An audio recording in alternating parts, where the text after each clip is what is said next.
This episode is brought to you by Zeta Global. Do you know what it takes to transform marketing into a data-driven profit center? Are you able to align the C-suite around your AI vision and strategy? Zeta Global has the playbook to help you get started. Download Driving Growth in the AI Era today at zetacmo.ai/book. Again, that's zetacmo.ai/book. This podcast is brought to you by AudioHook, the leading independent audio DSP. AudioHook has direct publisher integrations into all major podcast and streaming radio platforms, providing 40% more inventory than what could be accessed in omnichannel DSPs. What's more, AudioBook has full transcripts on more than 90% of all podcast inventory, enabling advanced contextual targeting and brand suitability. AudioHook is so confident that in addition to CPM buys, they offer the industry's only pay-for-performance option, where brands can scale audio and podcasting with peace of mind knowing they are only paying for outcomes. Visit audiohook.com to learn more. That's audiohook.com.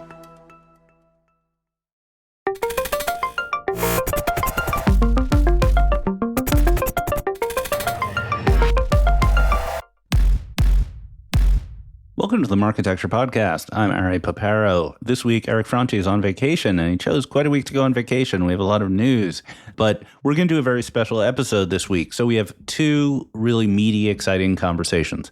In the first conversation, we have a emergency podcast to react to the ruling from the U.S. District of Virginia that declared Google to be a monopolist in the ad tech market. It's a story that I've been covering extensively since last September when I went down to Virginia and covered the trial in person.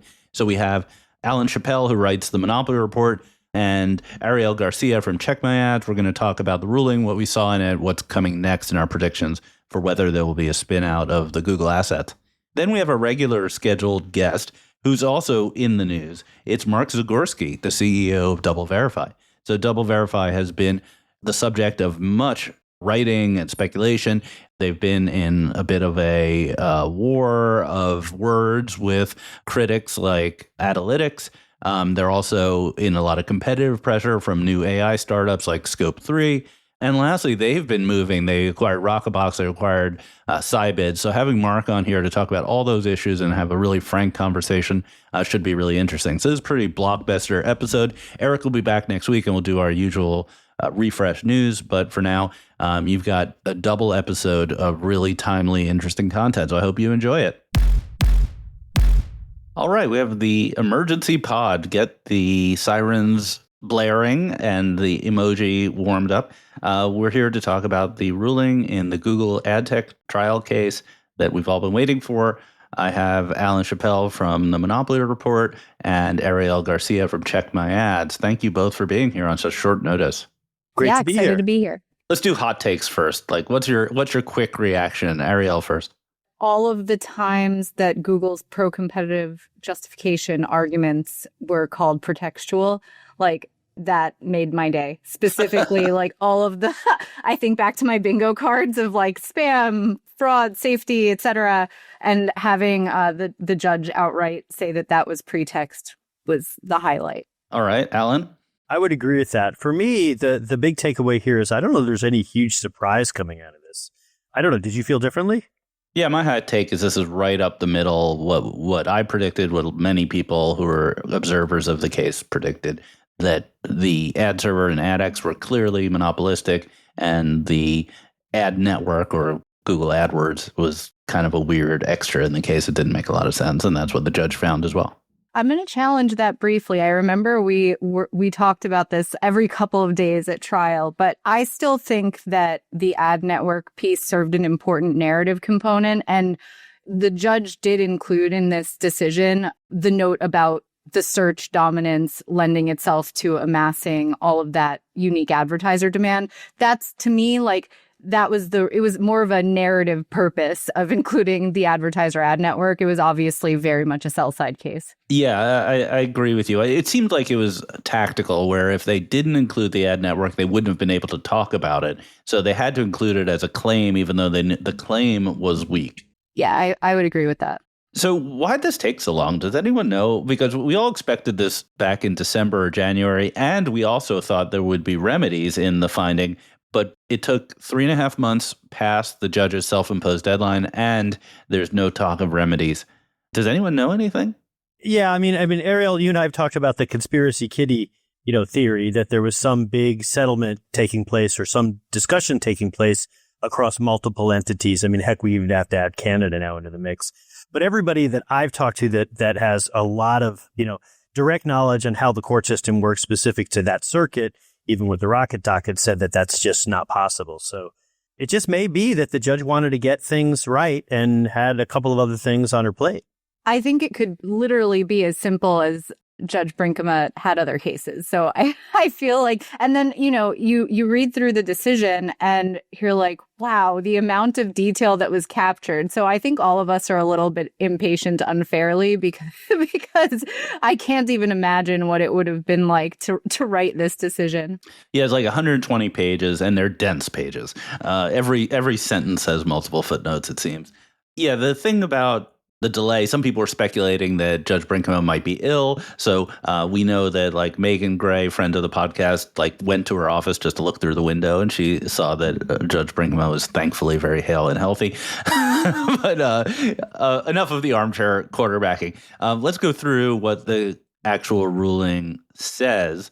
I'll kick it off, which as it said, at a very high level, there is a market for publisher ad server. There is a market for open web exchanges. And by market, I mean a legal market in antitrust sense, because there was arguments about what the market was. And that Google acted monopolistic in those two markets. And further, interestingly, and I want to bring this up, neither the AdMeld acquisition nor the DoubleClick acquisition were part of that monopolistic behavior. Arielle, what are the things I missed that are really important, and what's your take on those different rulings? No, I mean, I think you captured most of it. We already spoke to the fact that they didn't succeed on the ad network side. I'll speak super briefly to why, there were a couple of things that jumped out at me, that the advertiser ad network wasn't, in the judge's view, a commonly understood term, that unfortunately, the idea of cross-channel buying, the PMAX argument, seems to have landed. That's probably my favorite part of this decision. But no, I think you captured everything well. I mean, one thing that I found interesting was that the Amex, one big two-sided market argument, did not succeed. Happy to see that. It was nice to see the kind of realization that DSP doesn't allow publishers to monetize their inventory, those silly reasonable substitute arguments failed. And then I guess the last thing that I think is worth touching on, which is more of an antitrust nerd thing, is Trinco. We got a sneak peek at this during closing arguments where the judge said, at first this is super attractive, but then as I thought about it more, it wasn't. And basically, she reiterated that sentiment here, saying that this is really about its customers, not its competitors. So that was an important distinction that the judge drew. Yeah, for those of you who are not following at home, what effectively happened was that every single one of Google's arguments was thrown out.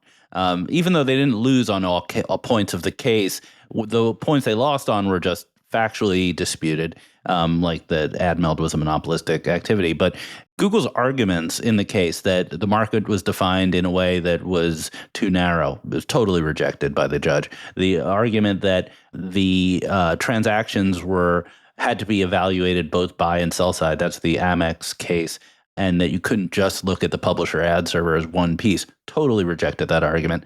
And the Trinco decision was about the so-called duty to deal, which is the idea that Google shouldn't be compelled to work with competitors. And there's a case called Trinco in the telecom world where that was ruled, and she threw that out also. So it was as if the Google defense just didn't exist, and the DOJ's case was evaluated just on its own. Alan, do you have any kind of thoughts on the legal side of this before we go into what the practical aspects are? I agree with what you're saying, but there's still a lot in there for an appeal. I mean, even within Trinco, they distinguish it because ad tech is unregulated. The Trinco decision involved telecom, which is highly regulated. So that's going to be, I think that's surface area, right there for them to lodge an appeal. I was also sort of struck that AdMeld and DoubleClick weren't on their face viewed as anti-competitive just by virtue of acquiring them. And I'm not sure if the judge was trying to draw a distinction as between like anti-competitive on day 1 versus anti-competitive on day 60 or day 300. Or the reason I think that's going to be important is that may have an impact on possible remedies, right? If the goal here for the DOJ is divestment, does that impact their ability to get there? Yeah, that was my thought as well, is if the proposed remedy is spinning out DoubleClick, but the acquisition of DoubleClick wasn't considered competitive, a monopolistic behavior, then it kind of raises a question. All right, let's talk about remedies. So there's nothing in the document on remedies. Like, it's the last paragraph of the 120 pages is, oh, by the way, I expect the parties to tell me what they want to do about remedies. So are we in for another trial? Is this a two-parter? Because I thought this was not a two-parter. It's a distinction really without a huge difference. So in the search case, there was very clearly a phase 1 trial and then a remedies trial. Here, the judge has set it up as all as one trial, but it's a separate set of hearings, a separate set of motions. So maybe it'll be a little quicker than if there was a completely separate trial. But to me, it's still, there's still a separate event that needs to take place for them to determine what the remedies are. My understanding is that there is, to your point, like, yes, there are hearings anticipated. I know I saw some speculation about whether there would be witnesses there. I think because the language around hearings was used, I do believe that there would be witnesses there. Do you think they'll be able to call new witnesses and put new evidence into evidence? I would expect that they would be able to call new witnesses. Does this mean you and I are going to have to hang out in the pews again for like a couple of weeks? I mean, I really hope so, to be honest with you. To be fair, like, this week was supposed to be my vacation. That's going great for me. And the search decision dropped on my birthday. So I think that this is just the way things go. Well, Alan is actually on vacation right now calling in, and he's quoting the paperwork. So he's had a busy day away from his family. Alan, what do you think? How do you think the remedies are going to play out? I mean, hasn't Google already put a good chunk of the sell side part of their ad tech stack on the table as part of a settlement? So I think that those are gone. It's just a question of when. But really, it's ultimately a question of, are they willing to divest Chrome? I know that's a separate trial, but all of this stuff is interrelated. And I mean, heck, there was even a couple of references to the search trial within this decision. I mean, they're very aware of how intertwined all this is. And that's really what it comes down to. Didn't like the head of the DOJ just say this week that they're going to be kept separate? Or is that just in public negotiation? I think that's public negotiation. All right. So, some background for those of you who don't follow this as well, which is in the fall, like in September of last year, Reuters reported that Google had offered to spin out the ad exchange, not including the ad server, and Europe rejected that request. And previously, the previous summer, they proposed putting the ad exchange and the ad server into a separate division of Alphabet, and that was rejected. And we also, I think there were some rumors that they had offered something similar to the DOJ recently. So there's definitely, that card is on the table. It's just a matter of when they're going to play it and how it's going to be played. This also brings up kind of the next question. So there was this one interesting little bit of the finding where it was declared that the behavior and the effect was global, not U.S. And I had someone in my DMs telling me that was the thing that their lawyers were the most excited about because it expanded the potential fine. I'm kind of confused about this because shouldn't it just be U.S.? It's a U.S. court. Arielle, do you have any thoughts on that? I'm going to kick this one to Alan. I feel like Alan probably has more thoughts on this one. I really don't. Again, all this stuff is so intertwined. And we even now have Canada saying, a week ago that as far as they were concerned, they were going to enforce divestment regardless of what the U.S. does. And so, whether that means that this is just going to be a big free-for-all or there's going to be, I don't know. Well, there's also reporting, I think, like recently, very recently, like last month, that the EU had already found against Google on the exact same basis, but was waiting for this report to drop their report. So if that's true, within the next probably week, we'll see the EU come out with the exact same report or finding against Google. Which all brings up like kind of my theory that I've had for a long time, which is that Google wants to get rid of these businesses, but they don't want to play their card too early because they'll lose all their negotiating leverage. They want to tie everything up in one bow and just be done with it. This ruling being what they expected is just, kind of like, to use the poker analogy, just like a random 3 being turned over. And now it's time to get to the end pod and figure out how to deal with this. The way I'm looking at it is you can compare this to like the EU search case, which the Google shopping case, because there it dragged on for 7 years. And the reason it dragged on for 7 years is because it was in Google's interest. They kept making more and more money every year. And they were able to very easily outrun whatever the fine structure is. I think we're in a little bit of a different game here, where if they could have just divested their ad tech stack, they would have done that already. So the question now is are they going to agree to a divestment of Chrome, or is that going to get ripped out of their cold dead hand? And then maybe are they going to agree to some flavor of divestment of some of their owned and operated, specifically YouTube? That's, I think, where the negotiation is. And that's where does the government go for broke, thus delaying things, or is there a deal that can be had in the next, 6 months to 18 months? I'm sort of hoping for the latter, but boy. Yeah. I mean, Google is better off seeing more cards turn over. Like they're better off, even if they don't want to divest this thing, they're better off appealing and delaying and then seeing what happens in the search case, because that will give them more information. And if they do appeal, then we're talking, once again, years before this ever gets resolved, which is sort of a pain in the ass. I think a decision in both the search case and in the ad tech case remedies phases probably by the end of this summer, just as the state AG case. To me, that's a really interesting point where maybe there needs to be a settlement. Yeah, it would certainly put a relief on a lot of people's minds to just get this over with. No one's enjoying this except for maybe the 3 of us. I mean, I just don't see how they can realistically be treated separately. Like, if they don't have to divest Chrome at the end of the day, I don't know what the ad tech trial ultimately ends up accomplishing. So I don't know. You'd have to figure that there has to be coordination there in reality. Well, if they win on Chrome and they don't need to divest it, that's what they care about the most. So they win on Chrome, then I think they actually become more likely to settle this thing, because then they jettison ad tech and they have a nice, healthy business. If they lose on Chrome, then they go to war and they appeal everything and don't settle on anything. Yeah, agreed. I think so, but somewhere in the poker game, there's a percentage of market share that they're losing in the new AI search game.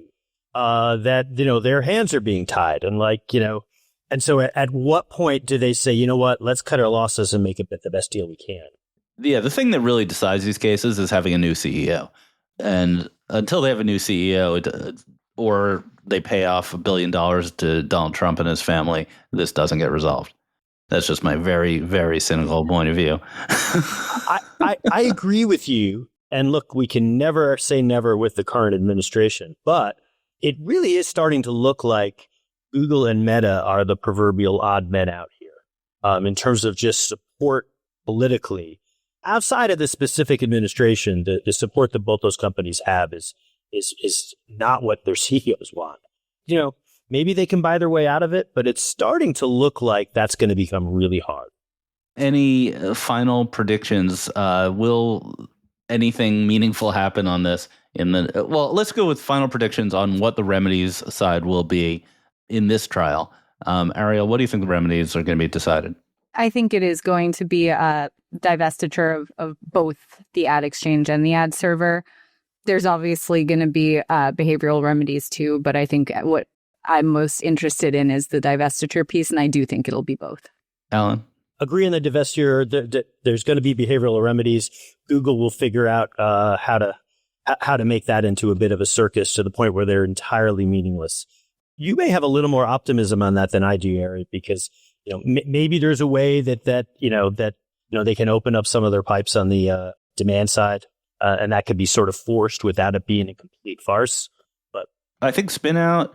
When we say behavioral, the most likely behavioral would be something that said the Google Ads needs to spread its demand across a lot of different places.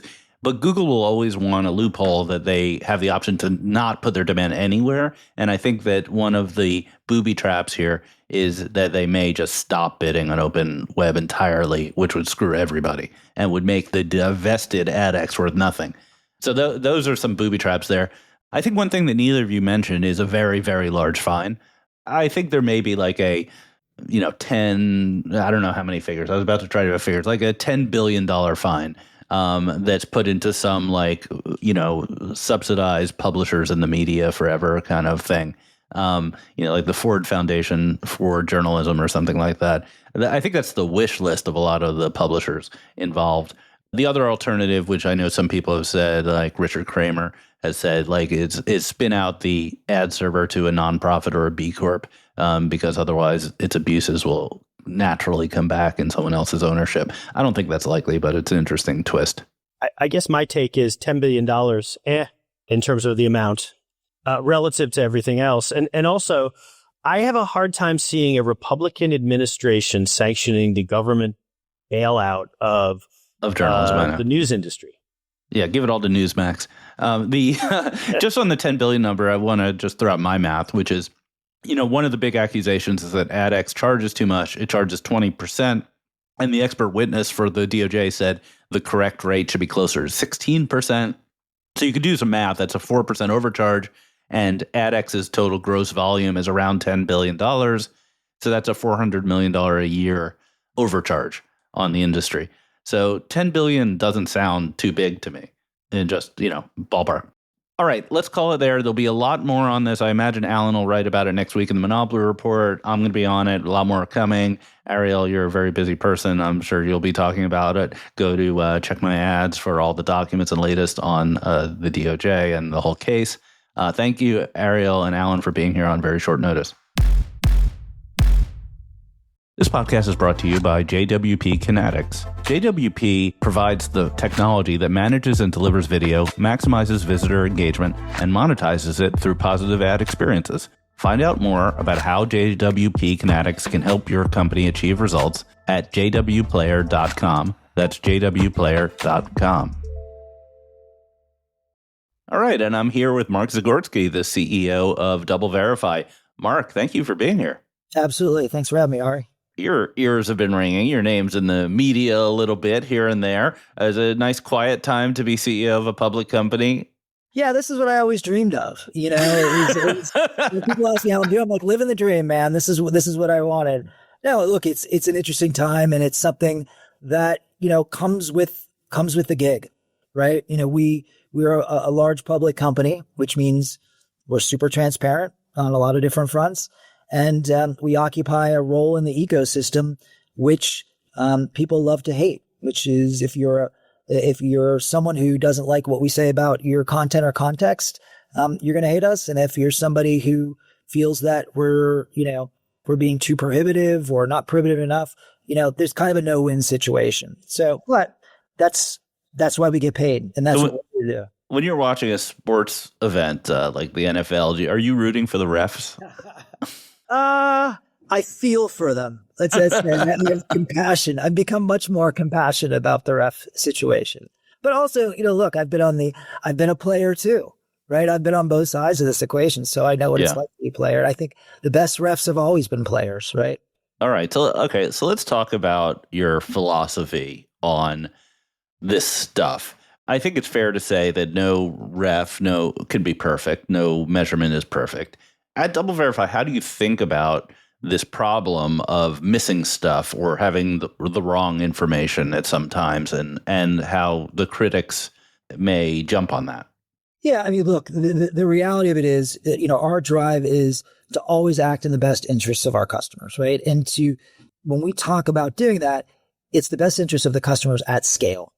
And, we see well over 8 trillion transactions a year, and we see them not just in the open web, but across walled gardens and connected television and mobile app.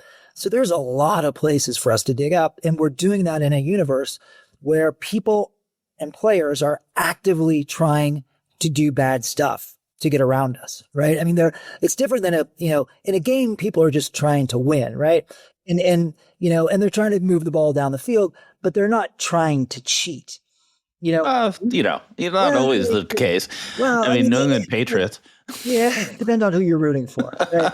There are some teams that I'm a Jets fan, so okay. I hold a chip on my shoulder. I'm a Steelers fan, so I always feel the Ravens cheated all the time. But so I think the environment is one in which there's always someone trying to do something bad. We're always going to try to catch it. We've got 1,200 people around the world who their number one job is to ensure their advertising spend is safe, that it's, delivered in an effective and efficient way. And, there is always going to be challenges to that system. And for us, people pay us to keep up with it. So we welcome challenges to what we do in a collaborative way. We want to make the ecosystem better and cleaner and safer. But, it's one in which we literally have people around the clock working to make it better every day.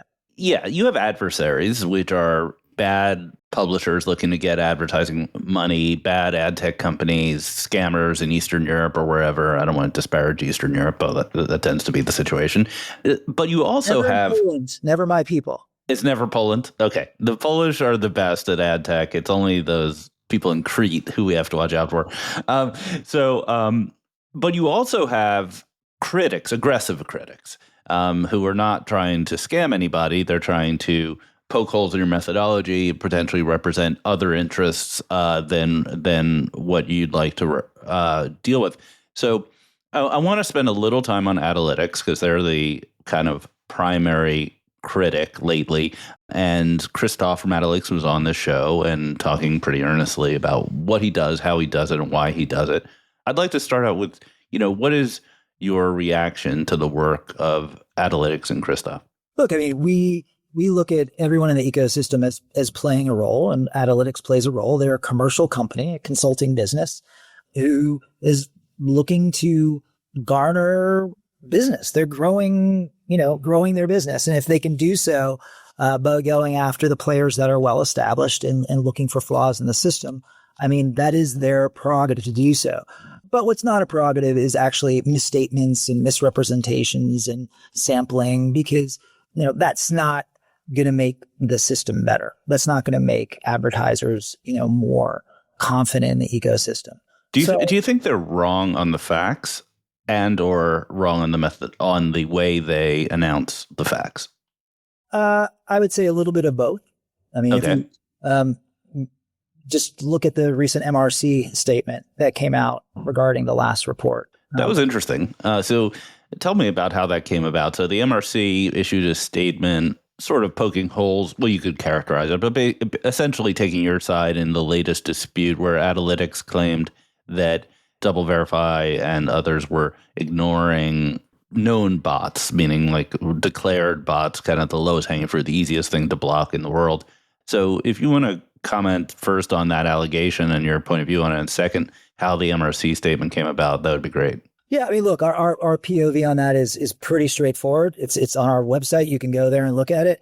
We think there were many flawed perspectives in the initial report, and the MRC, they're an independent agency. We didn't coordinate with them. They came out with their own position that, certainly was aligned with what we are, which basically said, this is not the way IVT is measured. This is not the way IVT is built for. These are not the protocols that the entire industry runs on. And they stood behind their, the efficacy of their standards the same way we stood behind the efficacy of our product. And it was pretty straightforward and very clear. Let me ask you a related question about that.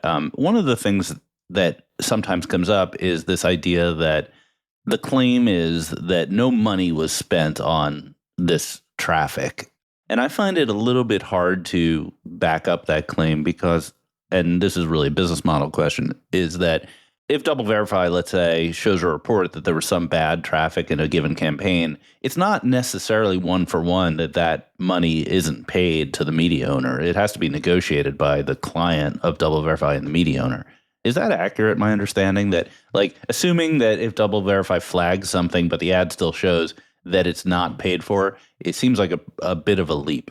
It comes down to the agreement or the relationship that the publisher and the advertiser have, or the publisher and the platform have, or the advertiser and the platform have. And remember, we're only one part of that equation. There's ad servers involved in this that also flag IVT that may not be counted in billable impressions. So it comes down to billable impressions and where are those billable impressions? What's the record of the standard record of billable impressions? We are part of that equation. The ad server is a part of that equation. The platform that's providing those impressions is part of that equation.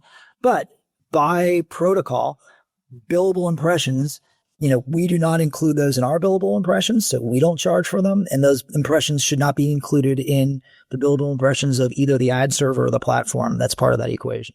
The other criticism, well, I'll start from Christoph's point of view. So Christoph says that one of the reasons he does these sort of media blitz type approaches when he comes up with a new finding is that he doesn't want to tip off the folks who might be in his crosshairs, because in the past, and I believe this is true, when he's found some misbehavior, especially on the publisher side, they cover it up right away. Like if it is a bad web page, they just disappear it before his announcement comes out. And that may not be exactly relevant to what he's talking about with you, but it does seem like the advance notice and the collaboration with the target could be a problem. Whereas I would characterize some of your statements, your company statements, as saying that he doesn't collaborate and therefore we feel ambushed. How would you square those two kind of points of view? I mean, you have to look at the motivation. If the business wasn't a business and was literally just someone who's out there trying to do good and expose challenges, that would be one thing. It's a business. It's a competitor. We compete for business. So, hey, it's a great business methodology. That's all I can say to it. Do I think it's something that we would do? No. Do I think does it help the industry? No. I think it sows confusion and creates a sense of people running for the gates and just saying, I'm just going to go work on social. I'm going to go work on a walled garden because at least I feel comfortable there. Are you currently suing Analytics? And there was a report as well that you recently sent a letter to Check My Ads that might be in advance of a lawsuit. We don't comment on any of that stuff. But are you currently in a lawsuit? I mean, that's kind of a yes or no question. No. Okay. All right. Let's talk about measurement in general. So if you go back like 6 months, a year, I think your space was feeling very, tired. It was like verification, viewability, and fraud, right? It had been around for a while. And I think the market was asking for something more comprehensive. And you've made two big moves in the past 12 months on the acquisition side. First to acquire Scibids, optimization, and recently Rockerbox for conversion, attribution, media mix modeling, stuff like that. So tell me, what business are you in nowadays? We're in the business of helping brands succeed. And, it started with media quality, right? Think about it. Once you take garbage out of the system, what's left works better. So we've always been in the performance business. But the pushback we always got was, hey, this stuff costs us too much. We get it. It's brand aligned and it's more viewable according to IAB standards. And it's, it's valid traffic. But why is this costing us so much? And that was the first tip to how do we compress the cost of what works? And that was Scibids, right? Can we help advertisers find what's good better? And I think that was the first stage there. We also looked at Scibids, to be direct, as defensive, because we looked at the future, just like you said, where, hey, is this stuff getting tired? Do people really care about viewability? What if they just care about what works, right? So we are like, well, Scibids finds what works, right? And they kind of throw everything into a big bucket. Viewability. They could throw 100 different factors in and say, these matter and these don't. But this is what's driving results for you, advertiser. So we looked at it also as defensive and saying, well, what if someday someone just says, we don't need TV. We don't need any of these other companies. We're just going to see what works, right? And this whole performance mantra becomes a thing. So we said, well, we should be part of that, right? Why are we going to stand here and say that's never going to happen? Well, it hasn't happened yet, but it's been a nice complement to what we're doing, which is, hey, let's find what works. Let's find it cheaper. And Rockerbox closes the loop there, which is let's find what works, or let's find what's good, let's find it cheaper, but now prove to me that it actually had an impact. Let me give you my take, my hot take on this, which is viewability was a data product that really appealed to upper funnel marketers. And some of them had sort of what generally is called brand response kind of goals, where they had both brand and response, but some didn't. As you went down the funnel to more response, more outcomes based, viewability became like a independent variable, but not the end goal.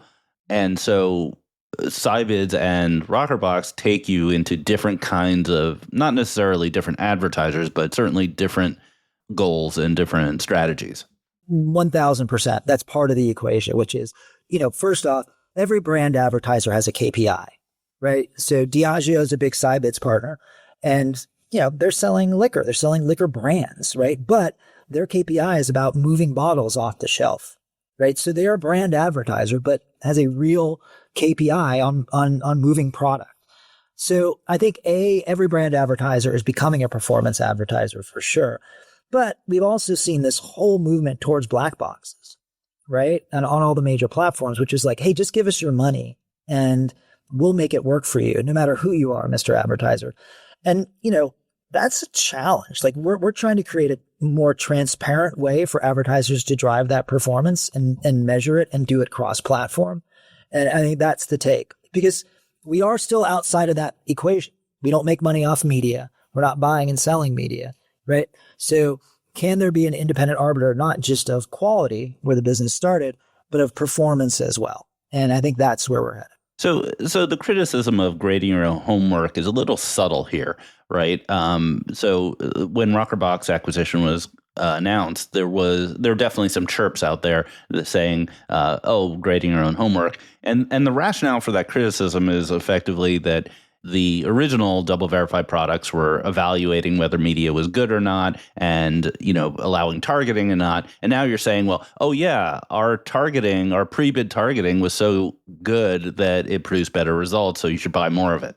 So how do you address that kind of criticism? Grading your own homework is a bit of a stretch when the result is what it is. I mean, like we when we look at Rockerbox, DV data is certainly not the only data that influences a decision. And in most cases, it's not even involved. I mean, Rockerbox works with a lot of performance customers that we don't even have a relationship with. So at the end of the day, we're still outside of the media transaction. We don't care if the advertiser buys an impression on platform A or platform X. What we want to show them is what works and what doesn't work. And I think, if it's DV data, great. If it's not DV data, that's fine as well. I mean, for us, there is an inherent trust that we have to build with the advertisers to say, ultimately, moving the needle is what's important for you, that actual outcome. And whatever moves that needle is what we're going to tell you about, for sure. One thing I was surprised about, and I wrote a newsletter almost a year ago about your company, and one thing I proposed was that it focuses on measurement sort of top to all the way to the bottom of the funnel, and I'm glad to see you did some of that. But I'm a little surprised that you've never dove into real top of the funnel measurement like reach reporting, and the measurement at the top of the funnel is very chaotic right now because you have companies with lots of individual problems and private equity owners and stuff like that. So what's your thinking on that? We've been kicking that can around since the day I started here, right? We were both Nielsen alumni, right? So we were both there. I think your stint was a little shorter than mine. Hey, I built DAR while I was there. I popped in, built DAR, and left. Very good. So I think, the word you just used right there is the one why we've avoided it, which is chaotic. There's still a lack of standards in that space. I think, when we talk about really reach and frequency measurement, what we're really talking about is for TV and connected television. And that's where the big money is right now. And I think despite the early successes of some of the challenger currencies there, Nielsen still is doing it. I mean, they're doing okay. Like they're still the currency. But I also feel like, look, at some point, and I think you believe this too, is kind of like, does reach and frequency matter? If we're look at Amazon, does Amazon care about reach and frequency, or do they care about, look, I can show you that an ad drove a sale, right? And I'd rather be in that mushy middle and that hard bottom of the funnel, which is like exposure to transaction. because that's where advertisers are really focused. There's always going to be some that like, hey, just tell me reach and frequency and I need to cover that. But I mean, our biggest customers are CPG customers, right? Who are the reach and frequency kings. They're just like, get Crest in front of as many people as possible, right? But the reality of it is they're now looking at transactional data, that they are focused on what moves the needle. So everyone's a bottom of the funnel advertiser now. Yeah, the outcomes era, as some people have Yes. put it. Another great quote, I think Eric Seufert said this, was that the Wanamaker quote of 50% of my ads are wasted should be updated as saying like 50% of my ads are unmeasurable. So next topic I'd love to queue up is AI and its impact. It feels as though, well, it doesn't feel as though, I think it's a fact that a lot of the contextual and verification technologies that were built in the 2000s and 2010s are all like sort of keyword based and sort of last generation technology. And now you have at least two competitors out there, Scope 3 and Mobian, that are pushing really hard on AI, because AI is uniquely suited for the problem of understanding context. So what's your game plan there? Yeah, I mean, look, we have been investing in AI for the last few years. Most of it has been focused on our proprietary platform solutions because video has blown up so much, right? And video, by its nature, is heavy and hard to analyze, and you need tools like AI to do so. And some of the first implementations of our AI solutions were across short-form video, because the cost of analyzing each frame of short-form video in the traditional way is like insane. You can't do it on TikTok, right, at scale. So we've used AI to do predictive modeling on short-form video so that we can look at one frame out of, let's say, 100 to predict what's happening next and use that to contextualize the video. So we've leaned into it pretty heavily in advancing all of our tools around AI, particularly within the proprietary platforms. We are, the latest buzzwords, agentic AI, right? And I think it's, how we can leverage, agents for our clients is something that we'll be talking about quite a bit over the next several quarters. But I think, there's a mistaken perception that companies like DV and others in the space have not evolved at all, that we're still basically using keywords in URLs to define what content is. That is far from the case. I mean, that is part of the solution. It's kind of like looking at Nielsen and saying, well, you guys are still doing paper surveys. Right. And up until a few years ago, they were, but they supplemented those with set-top boxes, and now they're supplementing with big data. And I think when you're in a position we are, you don't shut off your system overnight. What you start to do is you evolve it and you enhance it and you add the tools on top of it. So it is better, but it comes from a core of quality that actually did work. So should we expect a announcement that DV is upgrading its contextual relevance and contextual targeting stuff with AI in the near future? We've made announcements on that ad nauseum. So even our news accelerator, which is a project that we've been working on, has moved beyond keywords to use different types of analysis, which are large language models to understand news and recategorize news. In the last month, we've launched solutions on Roblox and on TikTok and on Spotify that all leverage our AI tools. So, it's happening today. I don't think there's a bold day where we initially launched like, hey, here's our AI solution. It's like, now AI is embedded in everything we do, and it continues to evolve those tools for sure. All right. Well, Mark Zagorski, thank you so much for coming on and addressing some of these tough issues head on. It's great being here. Thanks, Ari. Thank you for subscribing to Marketecture. New interviews are added every week at marketecture.tv and your favorite podcasting app.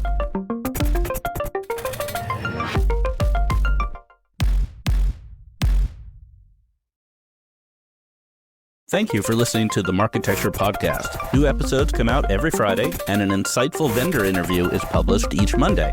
You can subscribe to our library of hundreds of executive interviews at marketecture.tv. You can also sign up for free for our weekly newsletter with my original strategic insights on the week's news at news.marketecture.tv. And if you're feeling social, we operate a vibrant Slack community that you can apply to join at adtechgod.com.